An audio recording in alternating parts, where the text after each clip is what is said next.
pressure from the left. McCarron lets it go deep. Caught! Touchdown, St. Louis, Darius Shepard. Pretty much universally, that's a corner route. So he tags Shepard on the corner, one-on-one against the safety. You get a slot receiver, easy check, easy throw, a great audible by the veteran quarterback.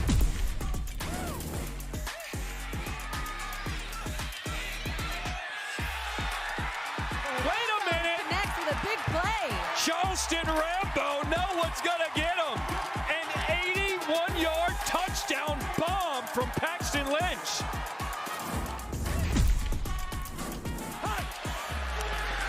Allison leaping and in. Air Allison for the score. How can you not love Morgan Ellison?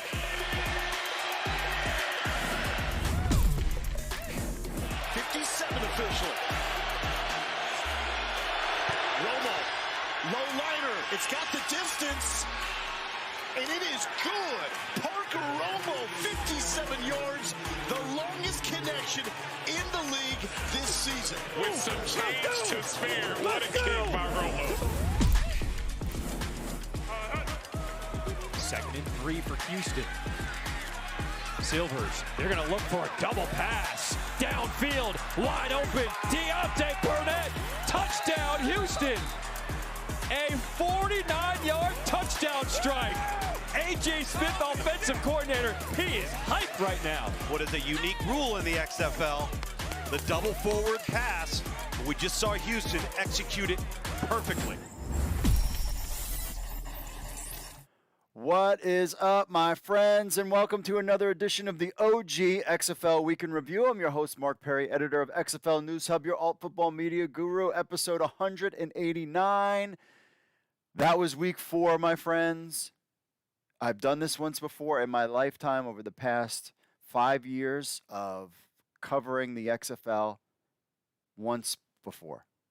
We're heading into week 5 of the XFL season. So on this show, we've got news, we've got injury updates, depth charts, we got my picks, and a special thing called the XFL Ladder. Okay? Now here, just hang out for a second. We're going to put $5 in on a parlay bet, and by the end of the season, we could have $50,000. I'll explain. Shout out to Johnny for kind of giving me this idea. I'll explain later when we get into the picks. I think you're going to like it. I think it'll be a lot of fun to play along. So, yes, the XFL Ladder. Stay tuned for that. So, remember, if you like football, then like and subscribe to the channel. Hit the notification bell to get alerts. And let's get this sucker to 100 likes. Please spread the word. Even though March Madness is going on right now and everybody's excited about it, big wins, and it's a lot of fun to watch. There's no question about it. I'm still a football guy, and I'm still excited about the XFL. The USFL training camp also started. So we have that coming up also. So lots of stuff going on in the world of football and the alt football space. So if you want to be part of the show, email podcast at XFL News Hub with your thoughts or record an MP3 or video on your phone. We'll play it on Monday's show. All this stuff we'll save for Monday. 888-430-7692, extension 3. I also mentioned that I would really like it if you would send me some stuff, like if you're at games or a tailgate or watching it, any kind of video that you have, definitely share with me because I definitely want to see it, and we'll put it on the show. It'll be a lot of fun. Also, leave us a review on Apple Podcasts. We're on Spotify, Stitcher, the whole deal. Anywhere you can get podcasts, and we appreciate all that. Love. And watch XFL Week in Review live at 8 p.m. Eastern every Monday and Thursday to have fun with that. And I'm getting some new equipment in, so I can't wait for that. On Monday's show, speaking of Monday's show, Reporter Roundtable Part 2 will be halfway through the season. We got Mike Mitchell on, and we've got others, our cast of characters from XFL News Hub.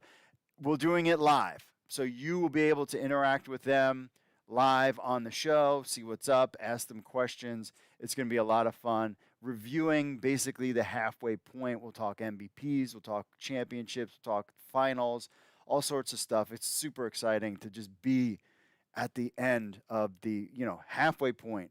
I just want to get past this weekend. No space alien invasions, no any kind of global pandemic shutting the world down, no World War III, aliens.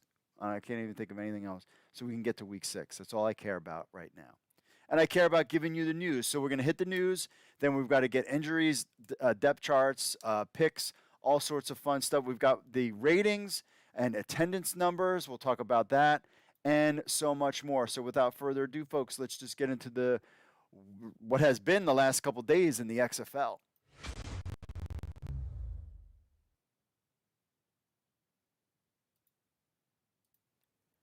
We have the XFL Week 4 TV ratings and attendance figures from our man Mike Mitchell, breaking it all down. So the TV ratings are in for Week 4. XFL had 2 games each air this past weekend on FX and ESPN. 14 of the XFL's 16 games have aired on cable, and each game airing on ESPN+. League's only 2 airings on network television, ABC, averaged over 1.5 million viewers. The XFL will not be back on ABC until Week 6. I wish they would flex the DC Defenders and St. Louis Battlehawks game to ABC, but the league's first 14 cable telecasts have been all ranked in the top 25 out of 150 cable TV shows in that desired 18 to 49. Let's take a look at how the XFL fared this past weekend, especially as we get to March Madness. So the first part of Saturday night's doubleheader on FX featured the Houston Roughnecks and Orlando Guardians, and they averaged 405,000 viewers. Telecast was 51st out of 150 cable TV shows. Game 2, late Saturday night, late, on FX between the Sea Dragons and Brahmas, averaged 343,000 viewers. The telecast ranked 31st out of 150 cable TV shows. I believe that game started at 10 p.m. Eastern, and so that was late. I saw that traffic numbers to XFL News Hub died at about around 11 o'clock because people were just going to bed. Sunday afternoon's XFL game on ESPN2, which saw the league record-setting 38,310 fans in St. Louis watch the Battlehawks top the Arlington Renegades, averaged 572,000 viewers. The game was ranked 28 out of 150 cable TV shows in the 18 to 47. The Week 4 finale, Sunday night on ESPN2 between the DC Defenders and Vegas Vipers in a very cold and rainy Audi Field, 691,000 viewers. The game was ranked 22 out of 150, which that is pretty good for a Sunday night. I would figure that all of those would kind of be in that. It seems like the league's median average is in that 500,000 range. That's kind of the target, at least we want to hit there, and then hopefully over 1 million on ABC. So once again, the XFL will have a full slate of cable TV telecast for Week 5. The league does not return to ESPN in a unique late Thursday night airing featuring the unbeaten Houston Roughnecks against the Seattle Sea Dragons. Sandwiched in between Week 5 slate are 2 Saturday night games on FX and a final game between the Arlington and San Antonio, which airs Sunday night. I guess trying to avoid all the March Madness fans. So you got a Thursday night, March 16th at 10:30 p.m. Eastern. I would assume this would probably be another 300,000. Houston Roughnecks, Seattle Sea Dragons. That's going to be a tough one. That is late. DC Defenders, St. Louis Battlehawks, which I think is going to be a massive game. That one is on FX, and that will be at 7 p.m. Eastern on that one. That will be a good game. Orlando Guardians, Vipers. Some people are calling it the Toilet Bowl. They are at Saturday night at 10 p.m. Eastern on FX. Again, FX, putting them on these stations to kind of avoid the March Madness stuff and putting them on late. And then Arlington Renegades at San Antonio Brahmas. Again, another late game, Sunday, March 19th, 9 p.m. Eastern. That one is on ESPN2, so expect some better numbers there. So those are the ratings. You can head over to XFL News Hub and see the attendance and TV ratings list. As for the attendance list for these past games, the Houston Roughnecks Orlando Guardians, 46-16, had 10,013 people. That was on FX, and 405 for the viewers. San Antonio Brahmas, Seattle Sea Dragon, 15,103. That is up from the last time Seattle had a home game. Let's see, where the Sea Dragons, when their opener, they had 10,000. So that's up basically 5,000 there. Arlington Renegades, St. Louis Battlehawks, the big number, the record-breaking one for the XFL, 38,310. There's other spring leagues, 30 years ago, the USFL had big numbers, but basically for the XFL, this is their largest, even going back to 2001. And then that one got 572,000 viewers. And then finally, Vegas Vipers, DC Defenders. I was there in person, 11,521, their third game of the season, and it was cold. The first one got 12,438. The second one got 16,212. I believe the record for the DC Defenders is in the 18,000s. That was a nice day. It was a Sunday at 1 o'clock. And then this one, 11,000. But this was cold and a Sunday night. I mean, cold, rainy in the lower 30s. Still having those fans come out. And the beer snake was good. The beer snake looked good. But you can check out all these updated lists on XFL News Hub and check out Mike's weekly column where he goes over the TV ratings for the week. So stay tuned to XFL News Hub. Let us know what you think in the comments.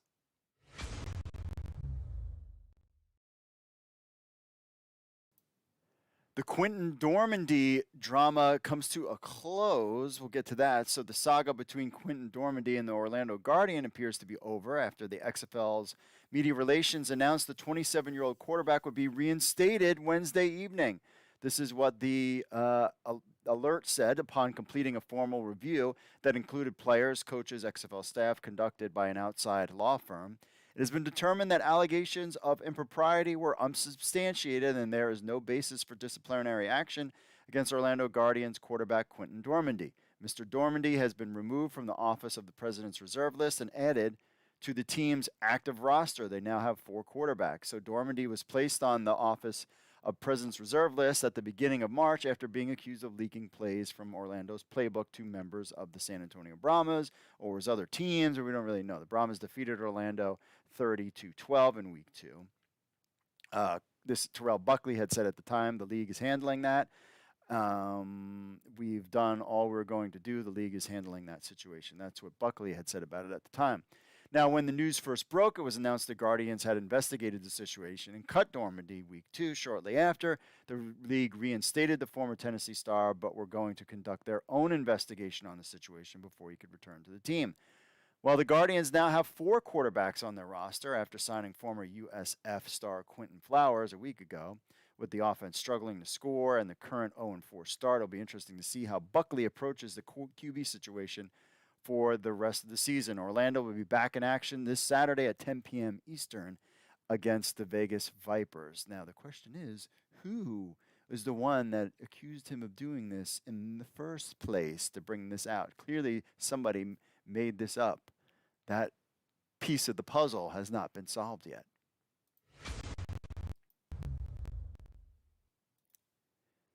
The Renegades released Adrian Killens and signed Ryan Mueller and Liddy Brown. So this is from Anthony Miller.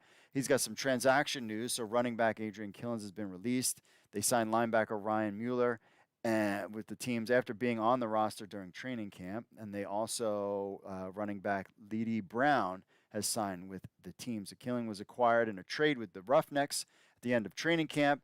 Filled in as the third running back on the roster, recorded 7 carries for 3 yards, along with 1 catch for 1 yard in 4 games this season.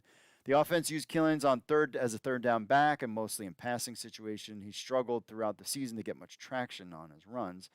Mueller was a training camp casualty. He was not able to beat out a very competitive linebacking room in Arlington.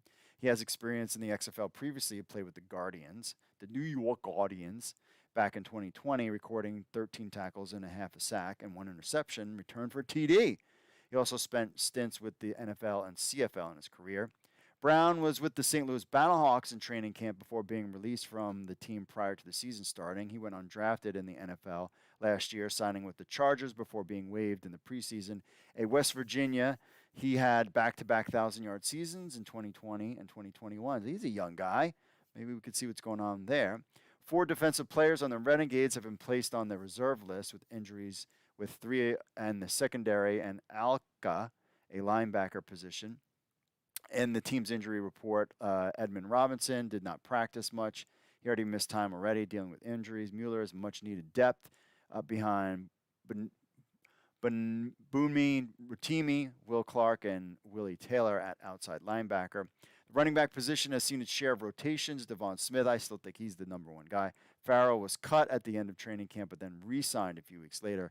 Keith Ford was cut after 2 games. Killing was the only running back besides Smith to be on the roster all 4 games this season. We'll see, maybe these changes will give a little spark for the Renegades, but I don't know. I think they might be a little bit overrated. We'll have to find out.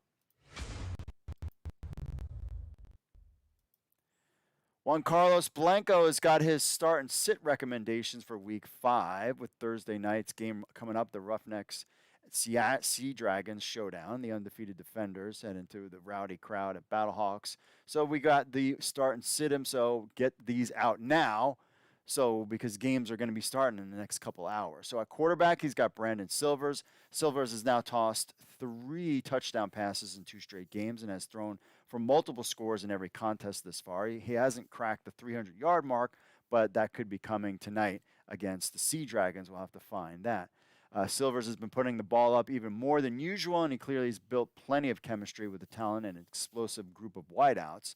Sea Dragons' defense proved vulnerable to a varying degree in the first 3 games of the season before capitalizing on a weak Brahmas attack in Week 4, so Silvers could be primed for a season-best performance that has the league's second fewest sacks, 8, and fewest interceptions, 1 through 4 weeks. A.J. McCarron, always a guy. McCarron is clearly gaining comfort in the Battlehawks offense with each passing week, and his NFL experience is paying off. The one-time Bengal has gone from passing for under 200 yards the first 2 games to competing combined 476 and 6 touchdowns over the next pair of contacts, Week 3 and 4. Defenders have been the league's second best defense behind the Roughnecks, but that doesn't mean imposing passers haven't compiled some numbers against them. The most recent was Luis Perez coming in for Brent Hundley, who actually threw for 50 yards on 4 completions before being pulled and racked up 283 yards and 2 touchdowns. Luis Perez did. So we'll have to see how that goes. That is going to be a close game. Sit. Jack Cohen, he could be on his way out. Maybe this is the last week. Hopefully Cohen can bounce back. He bounced back a little bit in Week 4. Week 3, he only threw 64 yards. The former Notre Dame alum still failed to get the Brahmas in the end zone last week, increasing scrutiny on the team's struggles. They made some changes. Is Reed Sinnett the guy behind him? Is he the one to be that he's better than Cohen? We have to find out, but I have a feeling Cohen is going to have a short leash in this week in their game against Arlington. Running back, John Lovett, Vegas versus Orlando. Might as well always put somebody against Orlando. Sorry, Orlando fans. Lovett isn't the most lock and load selection of the week by any stretch, but there is a case to be made for his inclusion in your lineup if one puts a few puzzle pieces together. To begin with, Lovett has logged 12 carries over the last 2 games, so he's getting volume, with 5 or 6 tallies serving as the highest of the season. He also showed some big playability with the 50-yard touchdown reception in the last contest, and perhaps just more importantly, he logged 2 more carries than backfield mate Rod Smith. So he seems to be that Lovett is the guy in the backfield, and that's what you want. Additionally, the 0-4 Vipers haven't made it a secret. They're desperate for some offense, and the fact that Lovett technically served as the lead back in the first since offensive coordinator Dwayne Taylor was let go, maybe a sign he's the preferred guy. So keep an eye on him this week. Maine Martin, Orlando Guardians, give Martin a little bit of pass the last 2 weeks. He hasn't had much opportunity to showcase his bruising style that led to 87 yards and 19 carries in the first 2 games. Martin was first stonewalled by a tough Renegades defense for 9 yards on 7 carries in Week 3. Then he gained 5 yards per rush and just 4 carries in Week 4. But this could be the week everything comes together for Martin, considering that despite the spread, game scripts may not get in the way against the other winless team in the league, the Vipers. Vegas has been highly susceptible to the run, surrendering an XFL high 157 rushing yards per contest. So consider Martin isn't without pass-catching ability as well. Could be a make for a nice sleeper in Week 5. Jaquez Patrick, I like him a lot. saw a season-low 2 carries on Week 4 and is averaging just 3.3 yards per attempt over 4 games. Lead back Kalen Ballage isn't doing much better, but San Antonio's run game as a whole appears to be largely a victim of poor blocking up front. Factor in Patrick's cleared 2 role at this point, the FSU product seems to be the logical choice to keep on the bench. Wide receiver. This guy has been making some plays. Chris Blair of the DC Defenders. Blair has rather quietly upped his profile in DC's offense, and they just got rid of some people, but they brought in others. We'll get back to that later in the show. 6 catches for 146 yards and 1 touchdown on 6 targets the last 2 games. The Alcorn State product has also drawn 5 targets back in Week 2 with Jordan Tamu seemingly improving each week after the rough start. Blair makes for a viable option in Week 5. The Battlehawks have generally tough against the pass, but Blair has legitimate big play upside that he's demonstrated with 38 and 58-yard receptions the last 2 weeks, as well as a 19.1 and 21.2 yards per grab he will be able to muster in 2 of his college seasons. So it's worth noting St. Louis has recorded a league-low 5 sacks, meaning there's plenty of opportunities to throw the ball down the field. A guy that also has been great, Darius Shepard of St. Louis. His position mate Hakeem Butler has been profiled as a start option last week and delivered 5 for 51 and 1 touchdown. But it's Shepard who actually stole the show. The one-time Green Bay Packer led with 8 catches for 91 yards and a touchdown on 8 targets. That season best showing. Followed a solid 5 for 41 line on 8 targets in Week 3. Further evidence that the chemistry between Shepard and McCarron is running hot. Further brightening Shepard's outlook in Week 5 is the fact that while the Defenders have allowed a league-low 67.2 rushing yards per game, they've given up an XFL high 232.2 passing yards per contest. Also consider Lance Lenoir, former USFL guy for Orlando at Vegas. He's kind of a new guy. He maybe could be now getting up to speed at this point. Sit, Jordan Smallwood, Arlington at San Antonio. Smallwood arrived with the XFL having posted promising 18 for 231 and a touchdown over 5 games in the XFL's Los Angeles Wildcats, but that hasn't carried over at all in the new iteration. Smallwood did open the season with a 22-yard catch, is mostly forgotten in that Renegades passing attack, and subsequently the case for his starting spot or any kind of fantasy lineup is just not a good idea, especially with Arlington struggling on offense. At tight end, Elise Mack has been a guy that I've been picking. Tight ends have yet to make anywhere near the same amount of impact as running backs or receivers in XFL fantasy landscape, so we'll simply roll with that. What appears to be 2 safest options is one is Elise Mack. The other, of course, is Sal Cannella, is the every other week fantasy starter at tight end for the time being. Last spring's USFL stars been proven success was no fluke. 181 yards on 28 targets. Cannella drew a season-high 9 targets in Week 4 and finished hit with his second highest reception in 6 and receiving yards 40. Let's just see if Arlington can get its act together on offense, but Cannella is always a safe bet to get targets. Sit, Jake Sutherland, St. Louis versus DC. Sutherland has been a speculative start option last week, although he recorded 2-point conversion pass. He was held without any offense stats. Otherwise, the Morehead State product has only 1 reception for 23 yards in the last 3 weeks.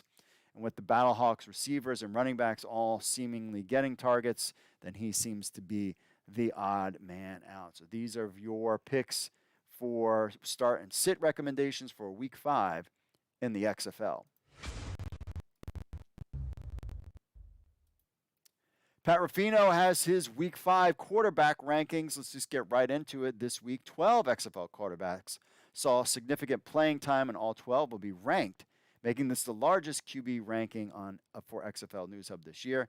Number 12, DeAndre Francois was 1 for 4, 19 passing yards, and 1 rushing attempt for 6 yards. He is down at 12. He returns to the ranking after spending the bench, but he got a concussion, I believe, and so he was kind of knocked out of the game, so he's there. Cole McDonald, previously honorable mention, he's at 11. He was 2 for 2 for 14 yards, 2 rushing attempts for 31 yards, getting some increased playing time, but he's still just the guy that kind of runs the extra point offense, which I think is great.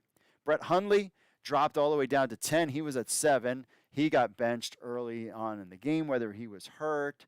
Many thought it was due to a thigh injury, but he didn't play much in camp or practice. So Luis Perez came in and did the job. So Brett Hundley is low now, but I have a feeling Hundley will make his way up. Kyle Sloter. We were high hopes with him. He's dropped to 9. Previously, he was 6. 23 of 39, 205 passing yards, and 3 picks, no touchdowns, and a fumble. Just not looking good for Sloter. I believe in him. He just hasn't put it together yet, so I would stay away until they prove otherwise. Jack Cohn, previously he's at 8. He's still at 8. 20 of 39, 189 passing yards, no touchdowns, no interceptions, which is still not really getting that Brahmas offensive going. They made switches, demoting Jamie Elizondo and promoting Jimmy Johnson. Not that Jimmy Johnson, but Reed Sinnett is waiting in the wings with 2 consecutive subpar performances. I think Cohn's guy could be in there for a little bit, and if nothing is improving, I think he could get yanked, so stay tuned for that. De'Aaron King, previously at 9, he's at 7. He was 2 of 2 for 38 passing yards and a touchdown, and 4 rushing attempts for 8 yards and 2 touchdowns. So clearly, he is a guy that's going to get you touchdowns. Here's somebody to kind of keep an eye on. He's not going to get you the passing yards, but he will get you some rushing yards. Whether you put him in your DFS lineup, I don't know. He's getting touchdowns. Luis Perez, number 6, he was unranked, but Perez came in off the bench, 23 of 32, 283 passing yards and 2 touchdowns and a pick. It's DC Defenders' run defense is great. Their passing defense, even though they get pick 6, is not that great. Perez proved that, 283 yards for Luis Perez. He played a good game. Paxton Lynch was 5 last week. He's 5 this week. I think he's putting it together. I think he should stay the starter in Orlando. 18 of 30, 267 passing yards, 2 TDs. He also had a fumble, but he's starting to look better. I mean, if you take all these other guys, Lynch at number 5 makes sense.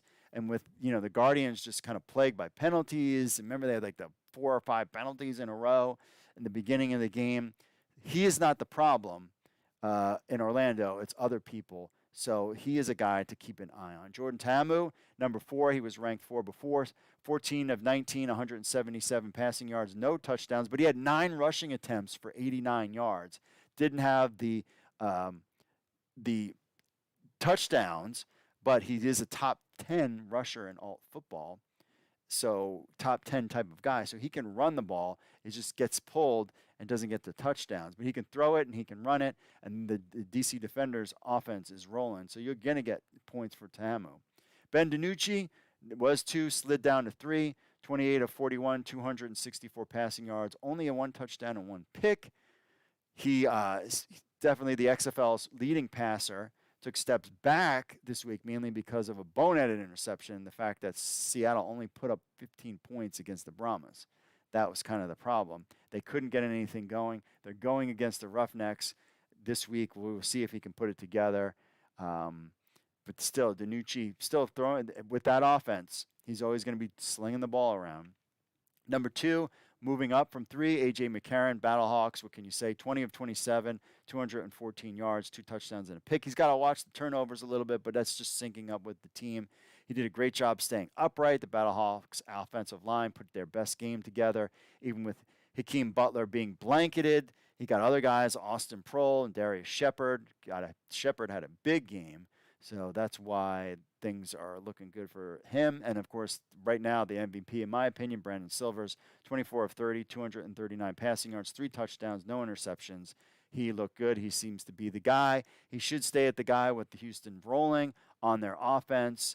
They have looked really well. So the top 5 guys, if you're interested, Paxton Lynch at 5.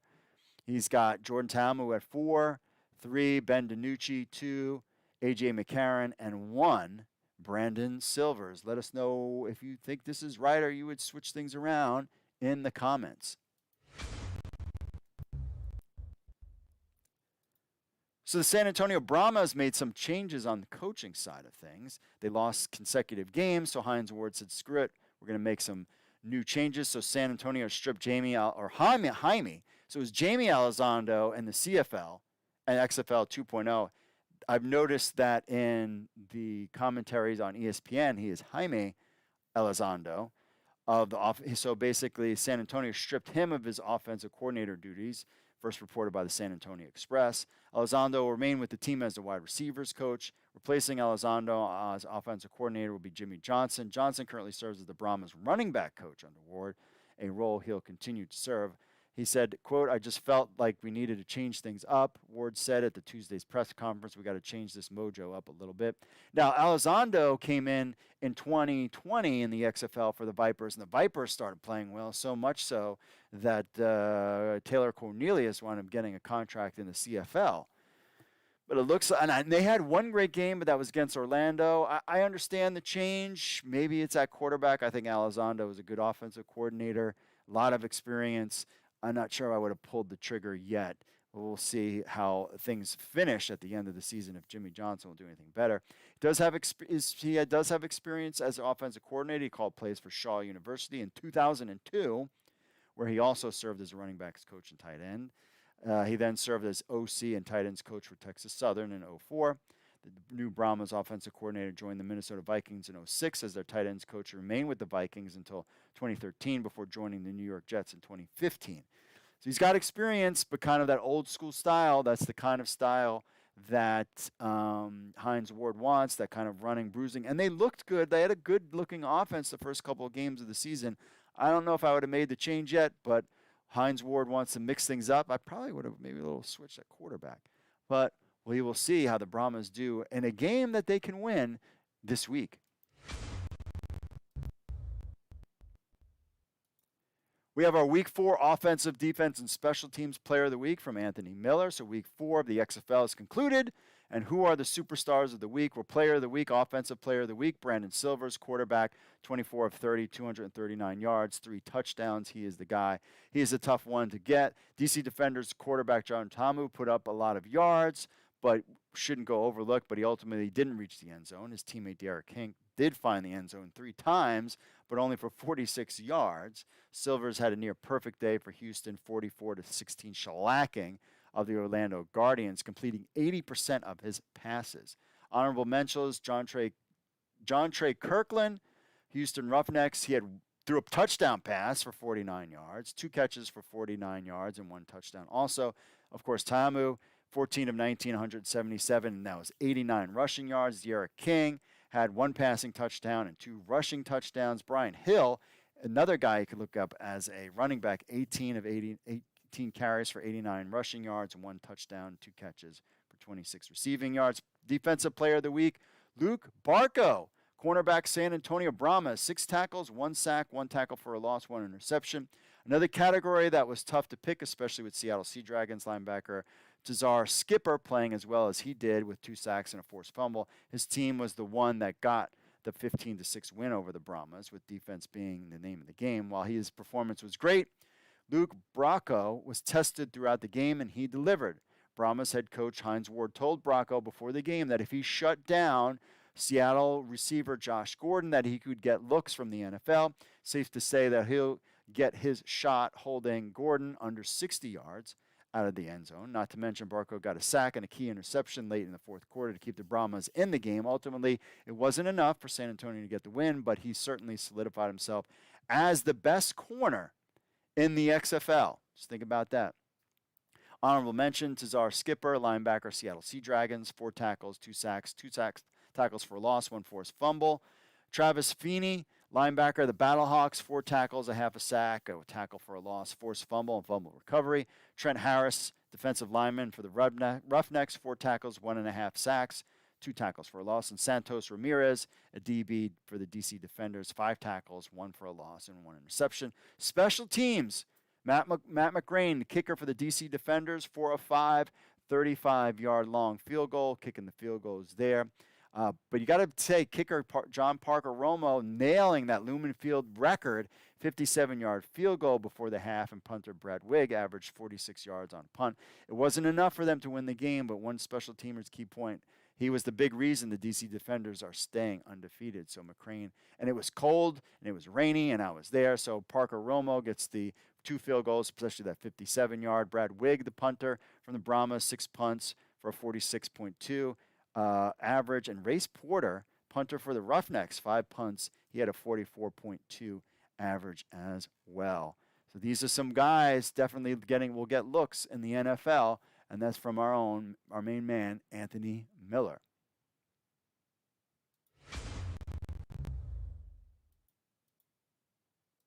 Get ready for the biggest XFL season yet with RunTheSims.com, your ultimate toolkit for XFL DFS and prop betting. With DraftKings offering XFL contests with huge prize pools, you want to have the best tools and player projections at your fingertips. And Run the Sims delivers with their lineup optimizer, showdown simulator, and expert pick'em tools for prize picks and underdog. So here's the deal. Use code NEWSHUB for 10% off a monthly or weekly spring football subscription and get access to accurate projections to help you make informed decisions and make that money. That's runthesims.com. Use the promo code NEWSHUB for 10% off. So if you followed spring football and in the past, you know the information edge can be massive. So if you want to win big, subscribe to runthesims.com and use the promo code NEWSHUB today to save 10% off.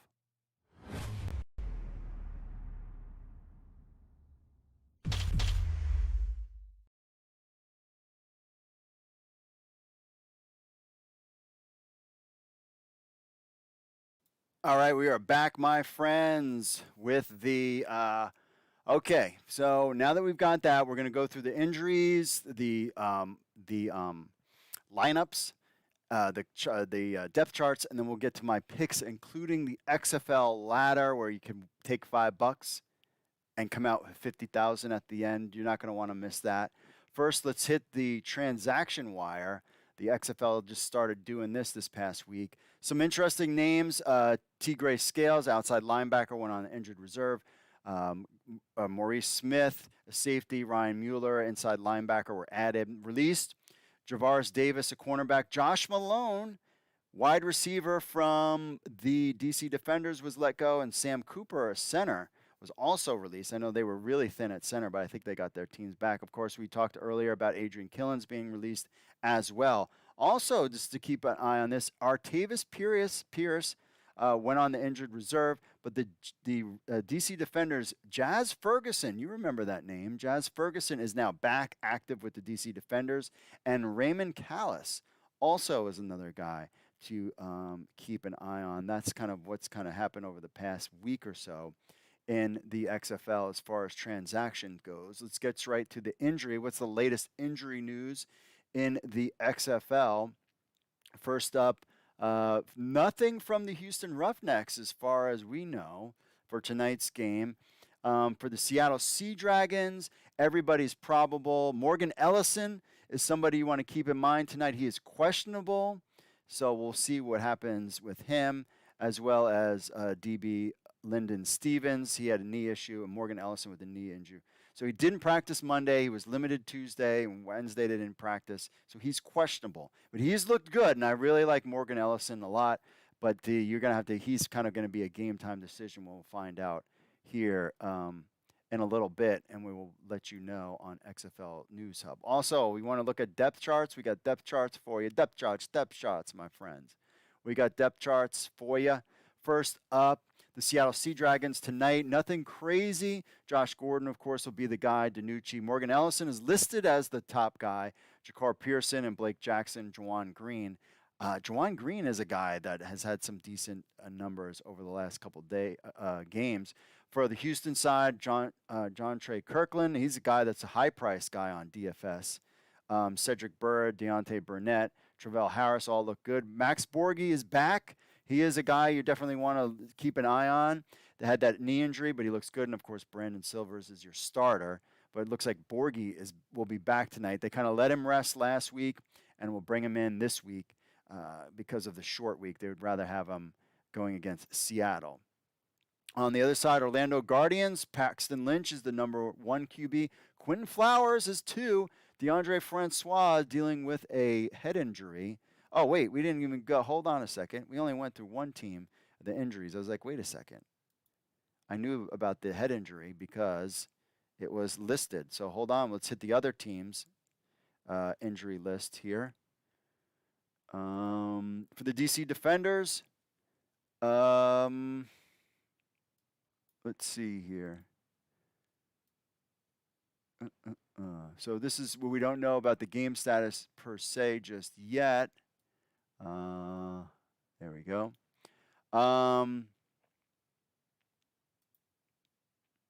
Let's see here. Get back organized.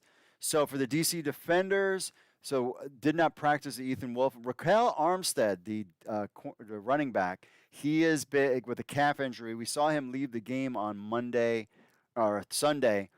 He did not practice, so he could be out this week. So keep an eye on him.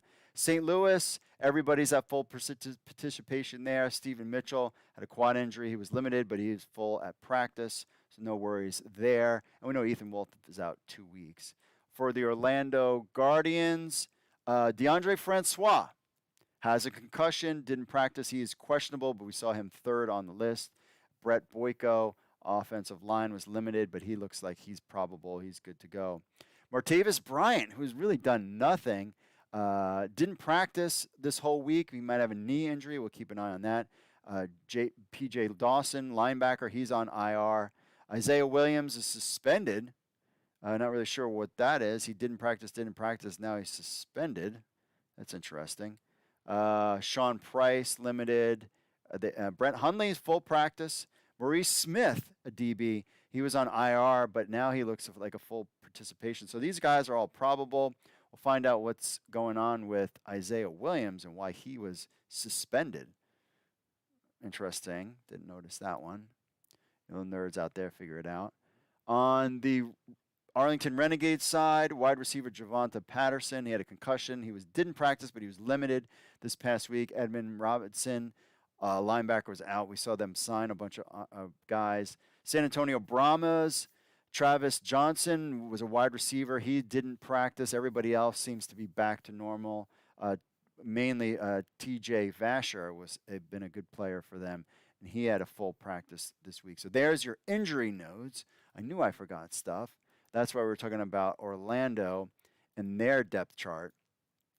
That's why Quentin Flowers is the number 2 guy, because DeAndre Francois is dealing with a head injury. Running back, Jermaine Martin, he didn't look that great, but they got rid of Taylor, I believe, their running back. Wasn't he a running back? Devin Darlington is the backup for them. Cody Latimer, Eli Rogers, Lance Lenoir, and Charleston Rambo are your wide receivers. Those are all good players. We will see Andrew Jamil. Shout out to our friends in the Fan Control Football. He is back there, and he's not in that starting lineup. For Vegas Vipers, Geronimo Allison, Sean Price is listed as the tight end that will start. Brent Hundley is listed as the starter. Rod Smith, but we had John Lovett talking about him, that he could be a real guy going forward. Jeff Badette, of course, is a start every week. And Martavis Bryant has been injured all week, so Sneak Sweeting actually played really good, so he could be a sleeper guy on your offense, especially if Martavis Bryant is out. Also, we have on the Arlington side, Jordan Smallwood has done nothing this season. Sal Cannella is a guy always going to be the starter there. Kyle Slaughter is listed as the starter. There was rumblings that they might even go back to Drew Plitt, so we'll keep that in mind. I would give Slaughter one more shot at it against the San Antonio team. They're not at the top tier kind of thing. It's not, well, give him a shot. I still believe in Slaughter more than anybody else. Devon Smith with Kenneth Farrow and Leedy Brown. Leedy is new to the team. Brandon Arcondo is back in the starting lineup. Caleb Van Ish was kind of filling in there. Tyler Vaughn is your other wide receiver. But I'm staying away from everything Arlington except Sal Cannella until I see something going on the Arlington offense. I'm concerned. I'll get into my picks later, but I am concerned about the outcome of this game for our buddies. Arlington is 2-2. I think they could go 2-3, and Brahmas go to 2-3. Depends. They switched their offensive coordinator there in San Antonio to a guy who hasn't done it in a long time. I'm not comfortable with that. I probably would have switched Jack Cohn, but he is listed as the starter. Kalen Ballage is a running back. He had good games, but then just kind of their offense just kind of disappeared. T.J. Vasher at wide receivers back. Darius Robinson and Elise Mack is one of the top running backs and Jalen Tolliver. So they have a good crew there. Is it Cohen? Cohen lit up Orlando, but he hasn't really done anything else. Is Reed Sinnett the answer? I don't know. And Jaquez Patrick, Kalen Ballage, Jaquez Patrick, great combo. They just haven't been able to put it together. And we'll see if they do that this week. Also, for fun, the XFL has their pick'em. Before we get into the betting part of the portion of the program. Did you make your picks week 5? If you go to pick'em.xfl.com, you can make your picks. I will make mine. So first up, Houston's defense leads the XFL, allowing 237.5 total yards per game, while Seattle is second, allowing 246 yards per game. Will Houston and Seattle offensives combine for 500, almost 600 points? Yeah, I think so. I'll pick the over on that, and I will wager. I don't feel comfortable with that, so I'll do 50. How's that? On to the next one. John Trey Kirkland scored 3 touchdowns during his senior season at LSU. He currently tied for the most receiving touchdowns in the XFL with 4. Will Kirkland score a touchdown against Seattle? Probably not. I hope he does, but I don't think he's going to. I'm not going to wager a lot on that. Brian Hill is second in rushing yards per game, but would be challenged by the XFL's leading run defense, will Brian Hush rush for, I would say I'm taking the under on that one. I feel good about that. I'll give 75 points on that. Remember, it's pick'em.xfl.com. DC Defenders are second in the XFL in team touchdowns scored with 21, while the Battlehawks defense is tied for first, allowing 8 total touchdowns. Will the Defenders score 3 touchdowns? Oh,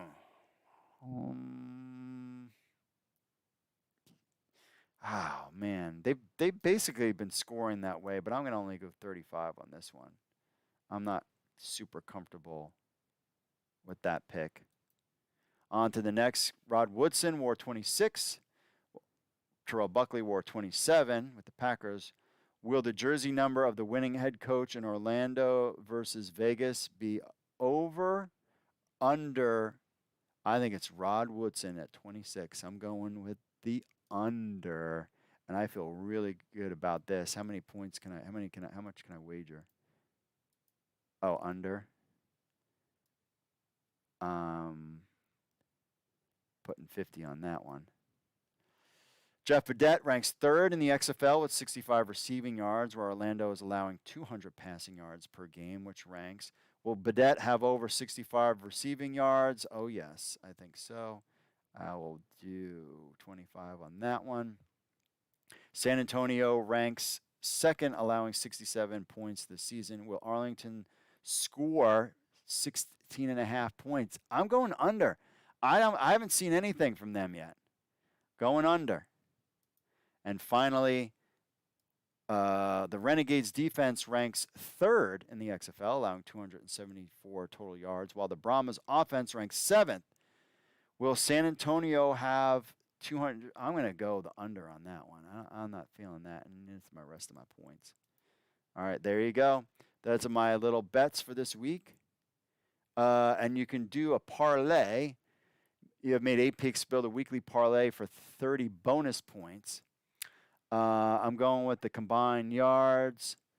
I think Brian Hill, definitely. I think Orlando, Vegas, winning head coach jersey number, definitely that. Definitely Badette. I'll go with those. Picks are saved. Continue. Remember, if you want to join our league, we have an XFL News Hub league if you would like to join there. All right, we've got that done.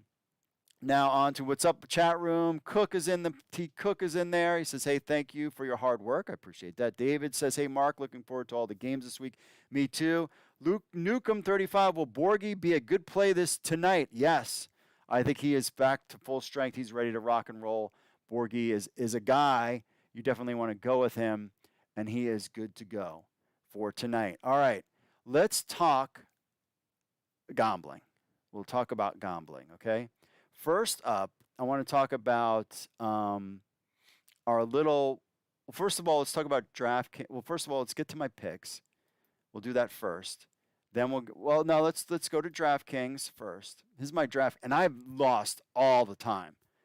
DraftKings. I've not won. I haven't even been close. This is hard to do in this space right now. I mean, I have Brandon Silvers, Devon Smith, because I'm hoping Arlington will play a little bit better. Jeff Badette, Shepard has a good game, with the passing yard with DC. Juwan Green is kind of like an outlier.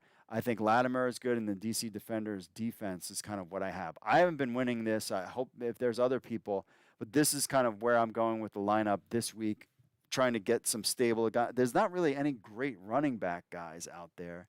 I mean, if I were to drop Smith, I mean, Kalen Ballage, I'm not really. Morgan Ellison, I'm not quite sure what his status is at this point.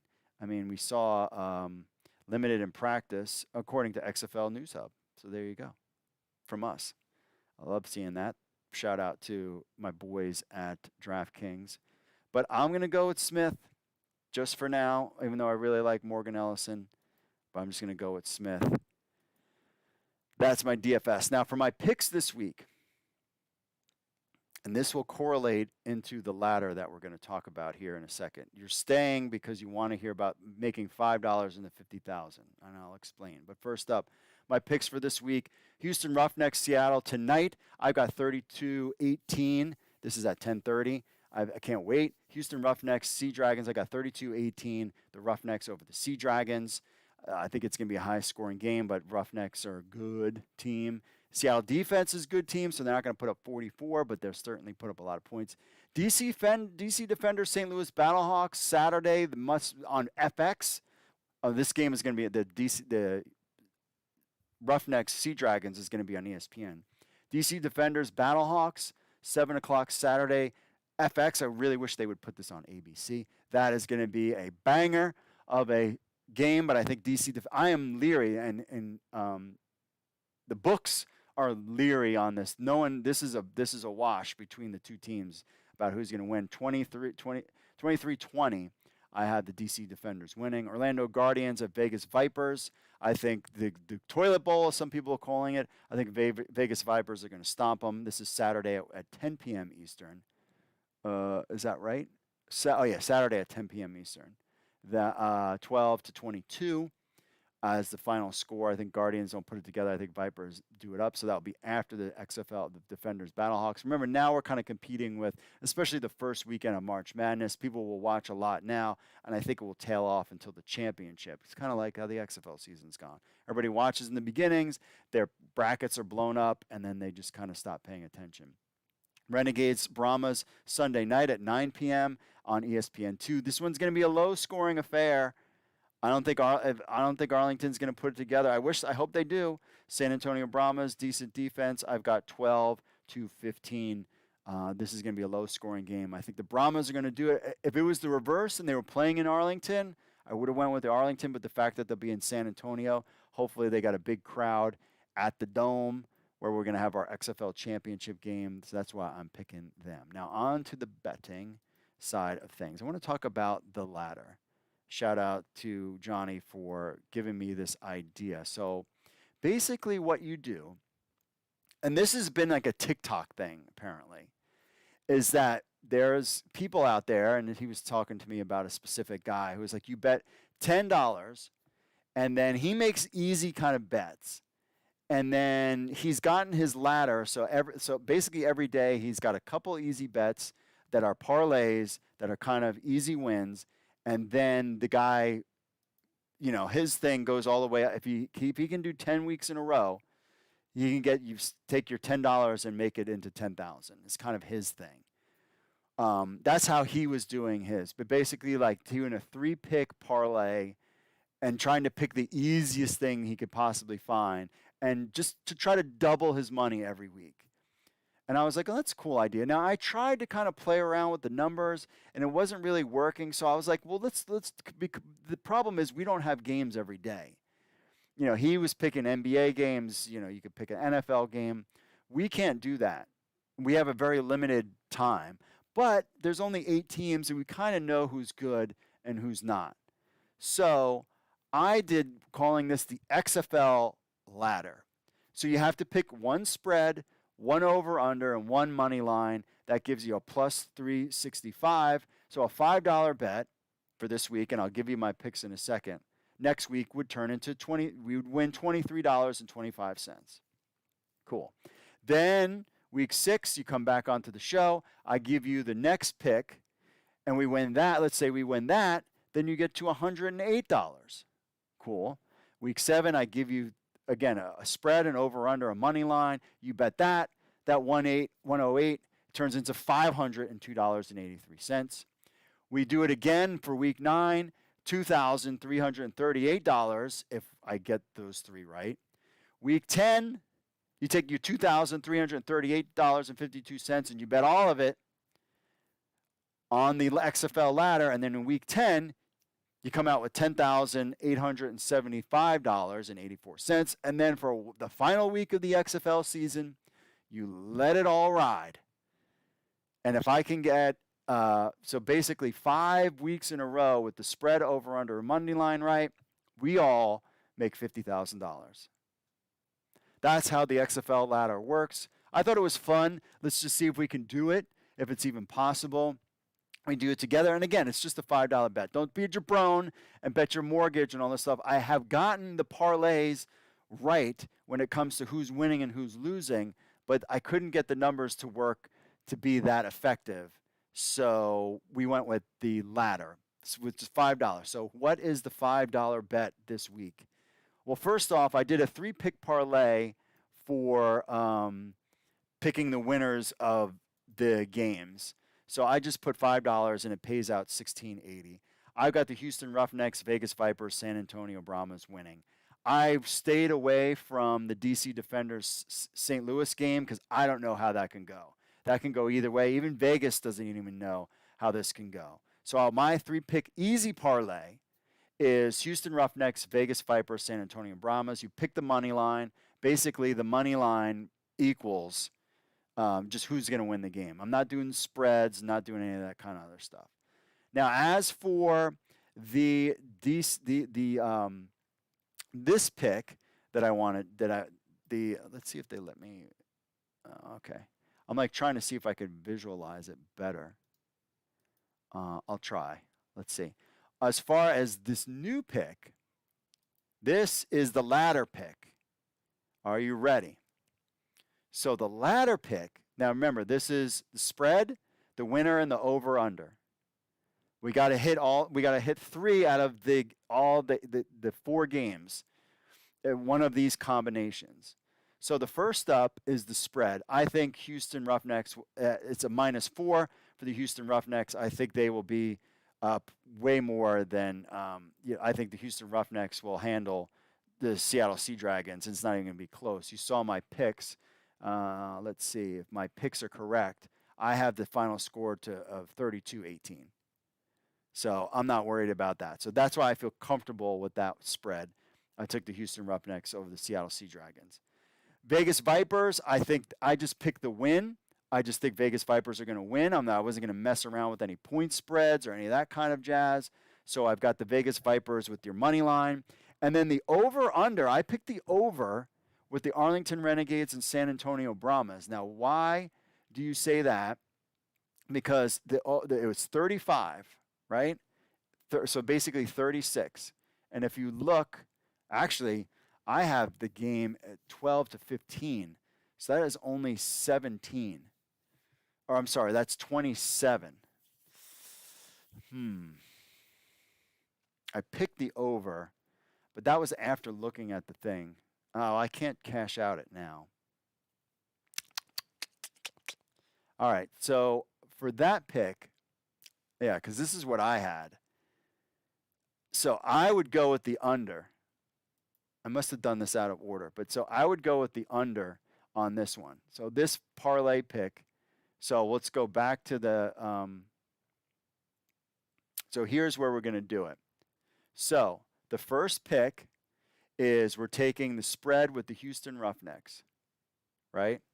Then we're going to take the money line with the Vegas Vipers, and then we're going to take the under with the San Antonio Brahmas. And then that $5 bet will pay out the same amount, $23.25. So I'm going to place that bet now. So there you have it. So the Houston Roughnecks spread, we'll take that. We'll take the money line pick, and then we'll take the now, I mean, you can – that's what I'm going with.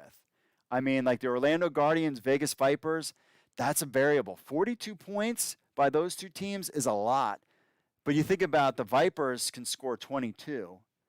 And I have that game, the Vegas Vipers, I have at 12. I mean, mine is 36. So, I mean, you could be safe going at the under there.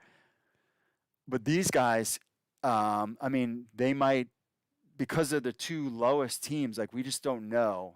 I'm worried about that. You could take the under there. I just have Arlington and the Brahmas. Both offenses have been struggling. I like to take the over all the time, but I'm taking the under on that one. So that's kind of where my picks are.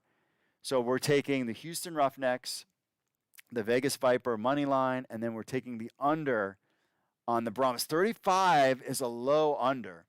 It would probably be safer to go with the under for the Orlando Guardians and Vipers, and it's basically the same thing.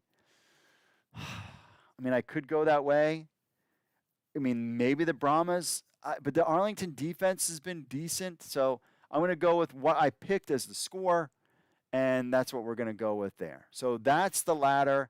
We'll see how it goes. We'll have fun with it.